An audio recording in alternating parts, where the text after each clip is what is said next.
Mga tol, mainit na pinag-usapan nitong nakaraan itong ang travel advisory na inilabas ng China patungkol sa Pilipinas o laban sa Pilipinas. So hindi pabor dyan ang PCG mga tol, no? Diyan sa sinasabi ng China na mag-ingat daw yung kanilang mga citizen na bibiyahe papunta rito sa Pilipinas o yung mga nakatira na dito sa Pilipinas, mag-ingat daw kasi may mga Chinese harassment, ini-interrogate, kumbaga pinag-iinitan sila mga tol. Pero eto, tingnan nyo ha.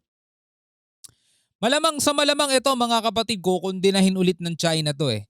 12 Chinese nationals, no? 12 ha, arestado sa Muntinlupa, bulto-bultong mga armas nakuha mula sa mga sospek mga tol. Grabe. Anong gagawin nila dyan mga tol? Dyan sa bulto-bultong armas na yan. No, well, panoorin na lamang natin tong balitang to mula rito sa PTV Philippines. Baka naman sabihin ng China, eto'y fabricated na naman mga tol ha. So panoorin natin to. Bulto-bultong mga armas na kumpiska ng National Bureau of Investigation sa isang exclusive village sa Muntinlupa City. So ito yung actual video mga tol ng pag-raid ng NBI no sa isang townhouse sa isang subdivision o village mga tol sa Muntinlupa kung saan nga naaresto itong 12 Chinese nationals at nahuli sa kanila itong bulto-bultong armas. Ibig sabihin hindi isa, hindi dalawa. Bulto-bulto mga tol. Anong gagawin nila rito? Anong gagawin nila dyan sa mga yan? Imagine nyo mga tol. Anong gagawin nila dyan sa mga yan? Ito ba'y gagamitin nila? If ever, bigla-biglang magkaroon ng kagera o kaguluhan, nandirito na agad yung mga aatake sa loob, mga tol. Di natin alam. Wag naman po sana. No, tuloy natin. Naturang mga armas hindi nakuha mula sa mga Pilipino, kundi mula sa higit 10 Chinese nationals. Si Isaiah Mirafuentes sa sentro ng balita.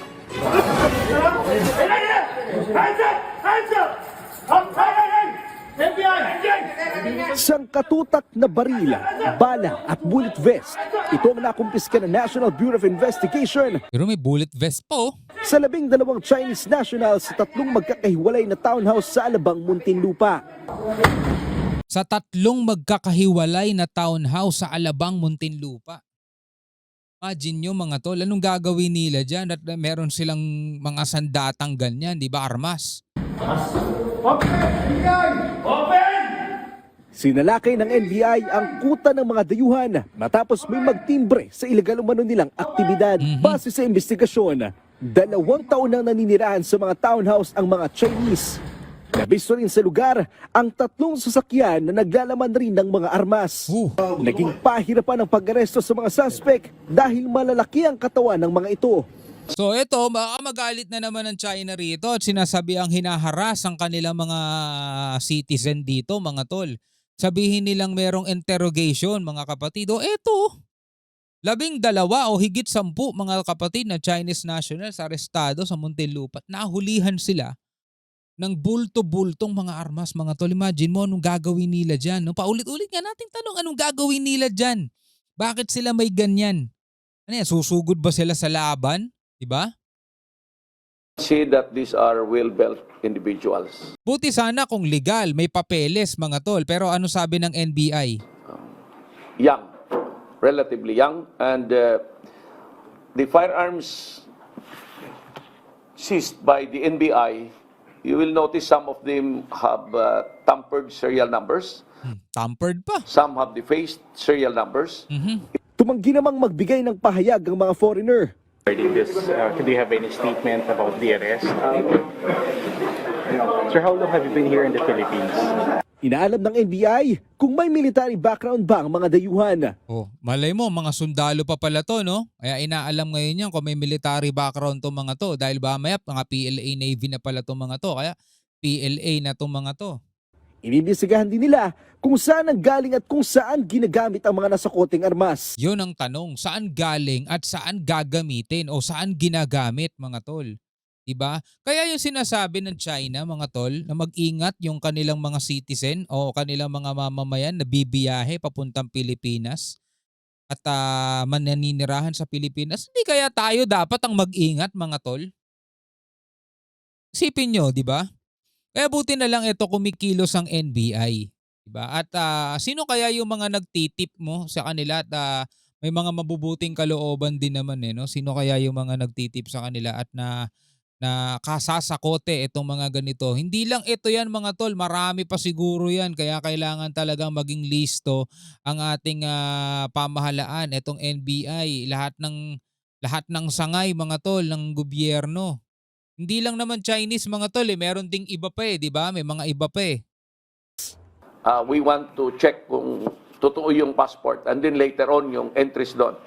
But we had only this morning and later on, dinala namin sa piskal. So give us a little time, we will be able to check this. And soon as we are able to get in touch with, we already informed the embassy on the fact of the arrest. Makikipag-ugnayan din ng NBI sa ibang ahensya tulad ng PAOK upang malaman kung nagamit ba ang mga nakumpiskang armas sa ibang mga krimen. Isaiah Mirafuentes. Diba? Ang sabi ni Good Jaikun mga tol, ang Pilipinas daw ay nag-fabricate ng mga ebidensya patungkol sa mga naarestong di umano'y Chinese spy. Sabing gano'n ni Good Jaikun. Kasabay yan mga tol nung pagkaka-aresto ng 3 Pinoy sa China sa kaparehong kaso, pang-iispiya din mga tol. So ngayon, eto panoorin natin itong sinabi ng PCG mula rito sa Net25.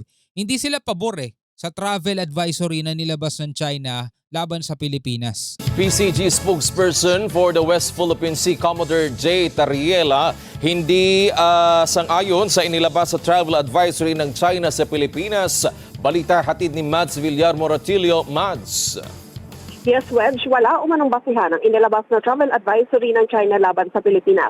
Itong iginiit ni Commodore J. Tariela ang tagapagsalita ng Philippine Coast Guard sa issue ng West Philippine Sea sa ginawang kapiyan sa Manila Bay News Forum. Ayon kay Tariela, wala pa namang nangyayari na mayroong Chinese national ang napahamak sa Pilipinas, lalo na kung yan ay dulot ng issue ng West Philippine Sea. Kahit tangaan niya sa kasagsagan ng pagiging agresibo ng China sa WPS. Tama, o magbigay sila ng kahit isang balita man lang o kahit isang report. Diba? Kahit isang report lang sana magbigay ang China na merong Chinese national ang napahamak dito sa Pilipinas na may kaugnayan sa problema natin sa West Philippine Sea. Marami silang makikita mga tol, balita, hinuling mga Chinese national dahil sa iba't ibang problema tulad na lamang nitong kapanonood lang natin kanina, di ba? May bulto-bultong armas na mga tampered ang serial number. O tanong, anong gagawin nila doon? Di ba? Tapos may mga nahuli ring Chinese national sa kasong pag-espiya. Wag silang mag-alala kasi mga kapatid, wala namang pinipili ang ating NBI, ang ating kapulisan. Dahil biruin mo yung nahuling mga spy na Chinese, may mga kasamang Pinoy. 'Di ba? At hinuli rin 'yun mga tol. Hindi natin iniligtas. O Pilipino ka, ligtas ka. Sige, mga Chinese lang hulihin. Hindi ganoon eh. 'Di ba? Pero yung sinasabi nilang na pag-iinitan, ini-interrogate, tinaharas ng mga Chinese national, magbigay sila ng kahit isang report, 'di ba? Kasi kung wala, anong basehan para maglabas sila ng ganyang advisory sa laban sa Pilipinas at pinag-iingat nila yung kanilang mga mamamayan, 'di ba? Nanatilian na naging maayos ang pakikitungo ng mga Pilipino sa mga Chinese na nandito sa bansa. Una rito, sa inilabas na travel advisory ng China, pinag-iingat nito ang kanyang mga mamamayan na nasa Pilipinas at nagpaplanong magtungo sa bansa. Yan ay daw sa delikado umanong sitwasyon sa Pilipinas. Diba? Dahil daw sa delikadong sitwasyon sa Pilipinas. Pero tignan nyo, 12 Chinese national lang nahuli na may bulto-bultong armas. Mukhang dapat mga Pilipino mag-ingat no? Anyway, bilang isang Pilipino mga tol, ano ang masasabi mo sa mga balitang to? Na napanood natin mula sa PTV Philippines at saka rito sa Net25, comment ka na lamang sa ibaba. Hanggang sa muli mga tol, ako nga pala si Shobal D. Peace out.